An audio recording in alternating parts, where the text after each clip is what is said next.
देखिए यहां पर ये लड़ाई कैसे राजपूत वर्सेस जाट पर आती हुई दिखाई दे रही है। आप इसे समझिए, आबादी का परसेंट कितना है, राजपूत 6 से 7%, जाट 5 से 6%। और पूरे देश भर का ये आंकड़ा मैं आपको बता रही हूं। लोकसभा सीटों पर अब असर कैसे डालते हैं ये 50 से 60 सीटें ऐसी हैं जो राजपूत जहां पर असर डालते हैं, और 35 से 40 का ये आंकड़ा है जहां पर जाट प्रभावित जो सीटें हो जाती हैं। तो इसीलिए इस लिहाज से भी ये प्रश्न यहां पर उठता है कि कैसे ये मामला, पहलवानों की ये लड़ाई यहां पर राजपूत वर्सेस जाट पर दिखाई दे रही है। 450 से 500 विधानसभा सीटों पर असर। जाट सीटों कौन सी कितनी सीटों पर असर डालते हैं, 150 से लेकर 200 ये विधानसभा सीटों पर किस तरीके से असर डालते हैं। और यूपी, राजस्थान, गुजरात जहां पर राजपूतों की एक बड़ी संख्या है, कहां कितना दम, जाट, यूपी वेस्ट, राजस्थान और हरियाणा, यहां एक अच्छा खासा दबदबा इस समुदाय का देखा जाता है। अब बिना देर किए आप मेरे पीछे देख रहे हैं कांग्रेस के सांसद दीपेंद्र हुड्डा साहब हमारे साथ जुड़ गए। स्वागत है आपका दीपेंद्र जी। सबसे पहले तो पहला और सटीक सवाल, क्योंकि मैं जानती हूं आपके पास वक्त भी कम है, तो सीधा सवाल होगा, उम्मीद है जवाब भी आप सीधा देंगे। बड़ा आरोप लगाते हुए यहां बृजभूषण शरण सिंह आप लोगों पर कि मोहरे के तौर पर इस्तेमाल कर रहे हैं आप पहलवानों को। हाँ, ये आरोपी आपराधिक प्रवृत्ति के व्यक्ति जिन पे 40 से ज़्यादा मुकदमे चल रहे हों, जो टीवी स्क्रीन पे ये कह रहे हों कि मैंने एक आदमी का कत्ल किया है, एक ही का किया है केवल, जिन पे 8-8 देश की बच्चियां जो देश के लिए मेडल लेके आई हों, वो उनके साथ गलत हरकत करने का उन पे मुकदमा दर्ज करा रही हों, और वो कुछ कह रही हैं और आप उनको कह रहे हैं कि भाई वो ये कह रहे हैं कि, तो वो तो कुछ भी कहेंगे। बृजभूषण जी जिन पे ये आरोपी हैं वो तो कुछ भी कहेंगे। और मैं आपकी डिबेट से पहले भी आपकी बात सुन रहा था, जो आप इसको जाति के आधार पर आंकड़े दिखा रहे थे, उससे ज़्यादा दुर्भाग्यपूर्ण नहीं हो सकती स्थिति। मैं तो ये कहूँगा कि माननीय न्यायालय को आपके न्यूज़ चैनल का भी कॉग्निजेंस लेना चाहिए। सर, ये मामला हमारे देश के संविधान में, और ये मैं नहीं कह रही हूं, मैं आपको एक मिनट क्लियर कर दूं यहां पर दीपेंद्र जी, मैं अपनी बात जरूर बोलूंगा। ये मैं नहीं कह रही हूं, ये एबीपी न्यूज़ मैं अपनी बात जरूर कहना चाहूंगा, मैं अपनी बात पूरी कर लूं। अब आप अपनी बात रखिए। मैं नहीं, वो सोशल मीडिया पे जो कह रहा है, लेकिन एबीपी न्यूज़ एक जिम्मेदार मीडिया चैनल है। और मैं इसमें ये कहना चाहूँगा, हमारे देश की संस्कृति है बहन, कि किसी भी बहन और बेटी की इज्जत सभी की इज्जत होती है, उसको जाति के दृष्टि से नहीं देख सकते। कल को किसी भी बहन, आपकी बहन की किसी की पेट से के साथ कोई गलत कोई हरकत करेगा, उनकी इज्जत मेरी अपनी इज्जत है, मैं आपसे धर्म या जाति आपसे नहीं पूछूंगा। और यही हमारे देश की संस्कृति है, ना तो बेटी की इज्जत किसी जाति और धर्म की होती, ना ही कोई दोषी, किसी दोषी की कोई धर्म जाति नहीं होती हमारे देश के संविधान में। धर्म और जाति में मैं भी नहीं बांट रही, मेरा भी सवाल आपसे सीधा सीधा यही था दीपेंद्र जी, मैं चाहूंगी उसका आप जवाब दीजिएगा। बड़ा आरोप वो लगाते हुए ये कह रहे हैं, उन्होंने तो नाम तक लिया है आपका, और कह रहे हैं कि मोहरे के तौर पर आप इस्तेमाल करें, इसका जवाब दे दीजिए। आप भी अपनी बात रखिए ना इस पर। अच्छा, मैं अब आपसे कहना चाहता हूँ, मैं आपसे पूछना चाहता हूँ कि वो कभी वो बोलते हैं जो आरोपी हैं, अपराधी प्रवृत्ति के ऐसे व्यक्ति जो 40 इन पे घिनौने से घिनौने मुकदमे दर्ज हैं, उन मुकदमों के पीछे किस किस का हाथ था वो बताएं। वहाँ भी जो है उनको साजिशें दिख रही हैं क्या? और वो क्या बोलते हैं, वो कभी बोलते हैं कि इसके पीछे कोई उद्योगपति है, फिर ये कहते हैं इसके पीछे एक बाबा है, फिर वो बोलते हैं इसके पीछे एक जाति विशेष की लॉबी है, फिर वो बोलते हैं इसके पीछे एक प्रदेश की जो प्रभुत्व है कुश्ती में उससे संबंधित बात है, फिर वो बोलते हैं कि इसके पीछे बजरंग पूनिया है, फिर वो बोलते हैं इसके पीछे दीपेंद्र हुड्डा है, फिर वो कभी बोलते हैं कोई उद्योगपति का नाम ले आते हैं। वो मैं उनसे एक बात पूछना चाहता हूँ और आपसे एक पूछना चाहता हूँ, वो किसी एक बात पे तो टिके, वो एक बात पे नहीं टिक रहे, ना वो टिक सकते, क्योंकि सत्य का सामना उनको करना पड़ेगा। देखिए दीपेंद्र जी, ये सारे नाम जो आपने अभी गिनवाए, उन्होंने अच्छा, और हमारा नाम क्यों लिया गया? एक मिनट मेरे को अपनी बात, आपने प्रश्न पूछा है, आपने प्रश्न पूछा है। हाँ। बहन, आपने प्रश्न पूछा मैं है। जवाब देने का आपको मौका तो दे रही हूँ सर, जल्दी जल्दी आप आपको- जवाब भी दे मेरे दीजिए को उसका। मेरे को हाँ हाँ। मेरे को हाँ जी, तो मैं जवाब दे रहा हूँ। मेरा नाम क्यों ले रहे हैं, मेरा नाम क्यों लिया? मैं मानता हूँ मेरा नाम इसलिए लिया कि मैं डटकर अपनी बेटियों के साथ हूँ, अपनी बच्चियों के साथ हूँ। और अगर उनको लगता है कि वो इस तरह से नाम लेकर हम अपनी बच्चियों का साथ देने में पीछे हट जाएंगे तो ये संभव नहीं है। हम अपनी बच्चियों के साथ, अपनी बहनों के साथ, जो देश की बच्चियां हैं, किसी धर्म जाति प्रदेश की बच्चियां नहीं हैं, उनके साथ न्याय के रास्ते पे हम उनके साथ हैं।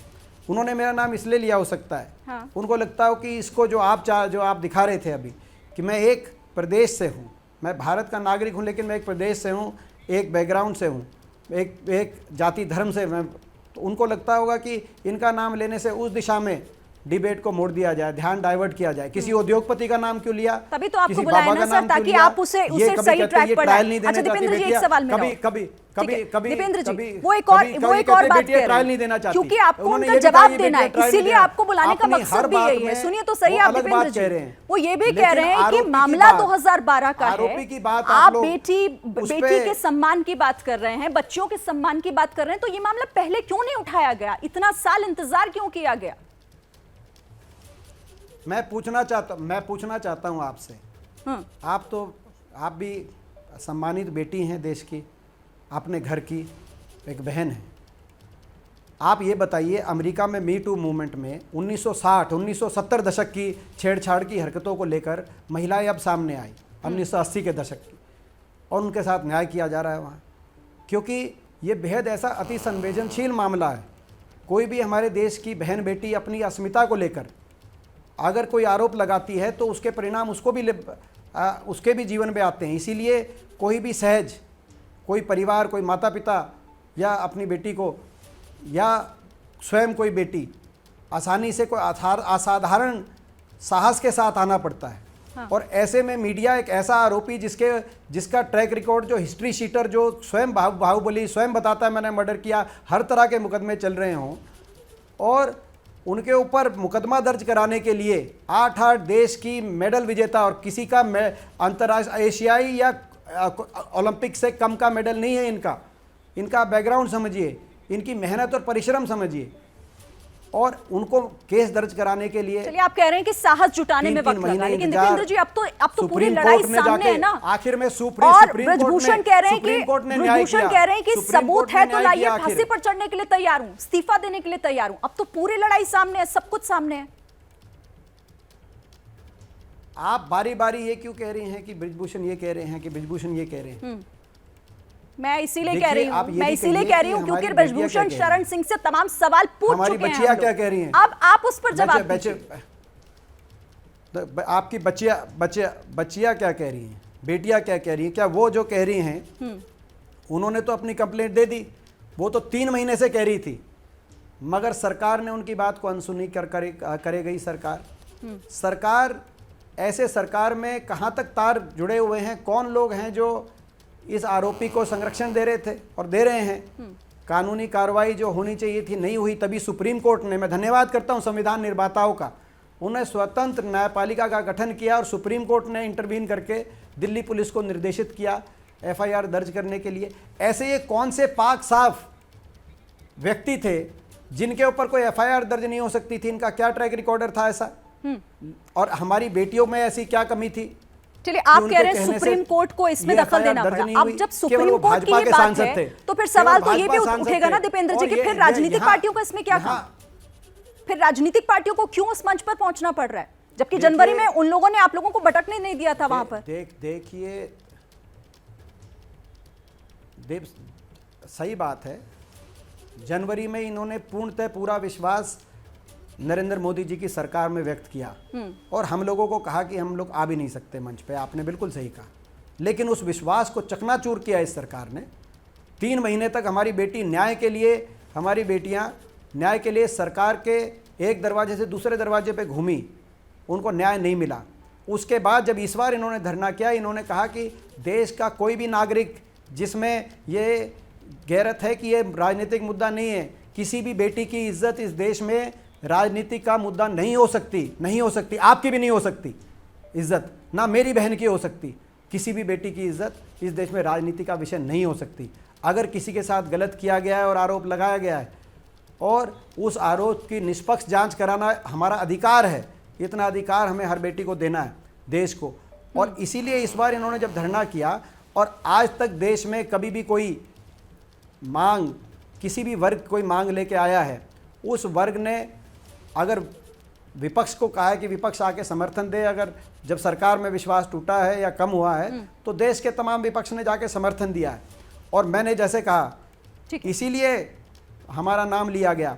और अगर ये सोच के लिया गया कि इस वजह से हम कदम पीछे हटाएंगे, आप कह रहे हैं कि सरकार पर भरोसा टूट गया, इसीलिए अब हम लोगों को आना पड़ रहा है। ठीक है, चाहता हूं मैं एक और, मेरा एक आखिरी सवाल सुन लीजिएगा, फिर अपने उसमें अपनी बात ऐड कर लीजिएगा। मेरा एक आखिरी सवाल है आपसे।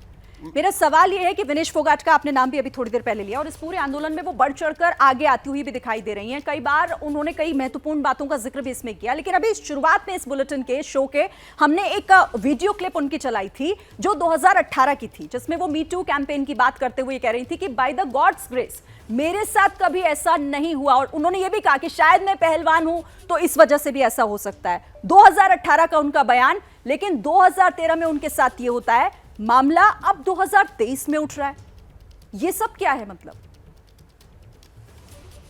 मैं आपसे पूछना चाहता हूं, बृजभूषण शरण ने ये कहा है, जो आप मुख्य आरोपी हैं, आपराधिक प्रवृत्ति के ऐसे व्यक्ति जिन पे 40 से अधिक मुकदमे चल रहे हैं, क्या वो मुकदमे भी कोई उद्योगपति, कोई बाबा या ये बच्चियां अपनी ट्रायल से बचने के लिए करवा रही थी?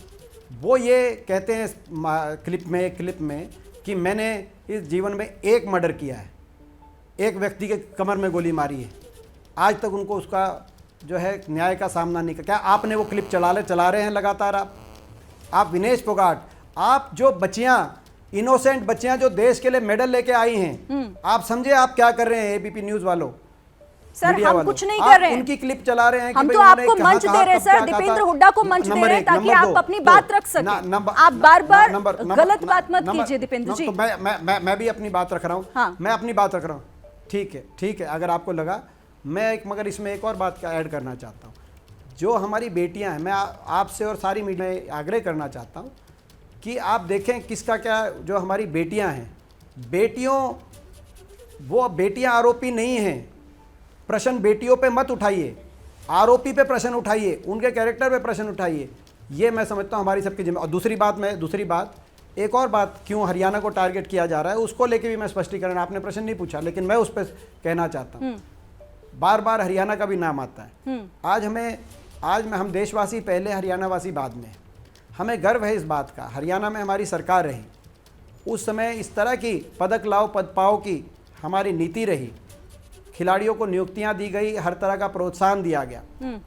और आज केवल कुश्ती ही नहीं, कुश्ती की पूरी टीम अगर हरियाणा से आती है, ठीक है, तो कबड्डी की भी पूरी टीम हरियाणा से आती है, बॉक्सिंग की लगभग पूरी टीम हरियाणा से आती है, टेनिस की आज भी हमारे सुमित नगल आज हमारे एटीपी यूरोप टूर में टेनिस में देश का गौरव, पहले एक व्यक्ति जो अब टेनिस में वहां पहुंचे हैं, और वो हरियाणा से। ये जो आप बता रहे हैं ये तो सब जानते हैं, और इसमें कोई सम्मान में किसी तरह की कमी होनी भी नहीं चाहिए। लेकिन पहलवानों की बात हो रही है ना, तो इसीलिए, और आपने जिस तरीके से अपनी बात रखी, अगर देश के जी जल्दी से, समय मेरे पास कम है दीपेंद्र जी। अब मेरी बात पूरी तो होने दीजिए बहन, मैं अपनी बात अपनी पूरी मैं समाप्त जल्दी करता हूँ। देश के अगर 60% मेडल अगर हरियाणा लेके आ रहा है, हरियाणा खिलाड़ी लेके आ रहे हैं, उसमें हमारी कोई गलती नहीं। हमने क्या गलती की बात ही नहीं है सर, ये आप गलत ट्रैक पर इसको लेकर जा रहे हैं। बहरहाल वक्त बहुत आपने हमें दिया, बहुत बहुत शुक्रिया दीपेंद्र जी। इससे ज्यादा वक्त मैं आपको नहीं दे पाऊंगी, बहुत शुक्रिया। जैसे ही घड़ी का काटा दोपहर 2:30 पे आए,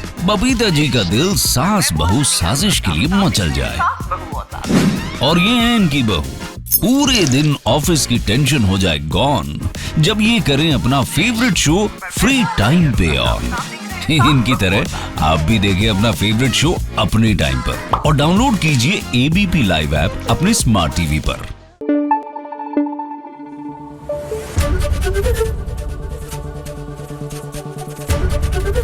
एबीपी न्यूज आपको रखे आगे।